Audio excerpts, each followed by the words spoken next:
আপনাকে একটা কথা জিজ্ঞাসা করার আছে, আপনি কি বলবেন, উত্তর দেবেন? तुम जो कह दो तो चांद तारों को तोड़ लाऊंगा मैं। আপনি মানে কি খান যে এত সুন্দর হয়েছেন? किसी खूबसूरत परी जैसी होगी मुझे क्या করেন সেগুলো যদি আমাকে একটু বলেন, তাহলে আমি আমার গার্লফ্রেন্ডকে বলবো সেই খাবারগুলো খেতে।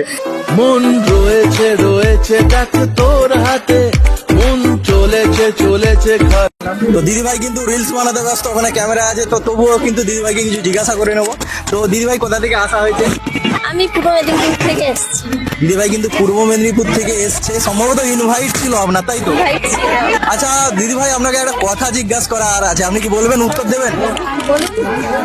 আপনি মানে কি খান যে এত সুন্দর হয়েছেন? সবাই যা খায় আমিও তা খাই। আচ্ছা স্পেশালি আপনি কি কি খাওয়া দাওয়া করেন সেগুলো যদি আমাকে একটু বলেন, তাহলে আমি আমার গার্লফ্রেন্ডকে বলবো সেই খাবারগুলো খেতে। আমি যেমন ভাত মুড়ি পান্তা এগুলো খাই, সেই রকম সবাই খাই।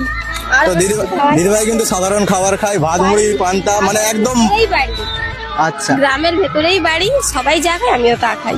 মানে মানে আমার কোনো স্পেশাল খাবার নেই। একদম বাঙালি খাবার খাই কিন্তু দিদিভাই, ভাত মুড়ি পান্তাও খাই, কিন্তু আমরাও খাই খুব যখন গরম পড়ে। এখন ঠান্ডা পড়ে গেছে, এখন তো খাই না। কোনো অসুবিধা নেই, আমাদের চলবে সবসময় পান্তা। পান্তা না খেলে হবে না। তো দিদিভাই একটু পেজের নামটা তোমার একটু বলে দাও আমার চ্যানেলের দর্শকদের। আমার নাম মল্লিকা দাস, আর আমার মানে ফেসবুক আইডিও মল্লিকা দাস। অসংখ্য ধন্যবাদ দিদিভাইকে এত সুন্দর একটা মিড ভিডিও করার জন্য। তো এখানে এসে কেমন লাগছে বলো? আমাদের চন্দ্রকোনা, মানে তুমি তো পূর্ব মেদিনীপুরের, এখন এসেছো পশ্চিম মেদিনীপুরে, তো এখানে এসে কেমন লাগছে? খুব ভালো লেগেছে, এখানে এসে ভালো লাগলো, আমাদেরকে ইনভাইট করার জন্য খুব খুব ভালো লেগেছে। আর যতক্ষণ থাকবো এনজয় করবো। আর এই পার্কটা আমাদের কেমন লেগেছে বলো? অসাধারণ লেগেছে, পুরোটা এখনো ঘোরা হয়নি, ঘুরি তারপরে। তো অসংখ্য ধন্যবাদ। খুব ভালো লেগেছে।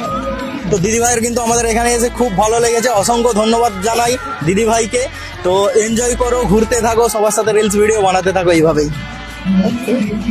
ঠিক আছে, চলো টাটা। খারাপ তো তাই কথা, ঠিক ভালো। হ্যাঁ সেটা বোঝাই যাচ্ছে, দিদিভাইয়ের গলাটা একটু খারাপ আছে, সেই জন্যই কিন্তু দিদিভাইয়ের গলার আওয়াজটা একটু কম, কিন্তু মাইক আছে, কোনো টেনশন নেই, মাইকে কিন্তু আওয়াজ ঠিকঠাক চলে আসবে। তাই দিদিভাইয়ের কাছে এসেছি, দিদিভাইয়ের থেকে একটু কথাবার্তা জেনে নিলাম।